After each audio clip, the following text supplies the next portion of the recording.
Сыктывкаре и Сосногорске прошли чистые игры. Это командные соревнования по сбору и сортировке мусора с элементами экологических квестов. Каждая команда получила свой набор мешков для смешанного мусора, стекла и пластика.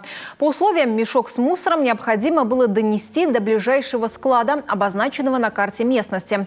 Качество проделанной работы оценивали так называемые скупщики. Мешок принимался при заполнении его на 2/3 или хотя бы наполовину, если было собрано стекло, за которое, кстати, можно было получить больше всего баллов.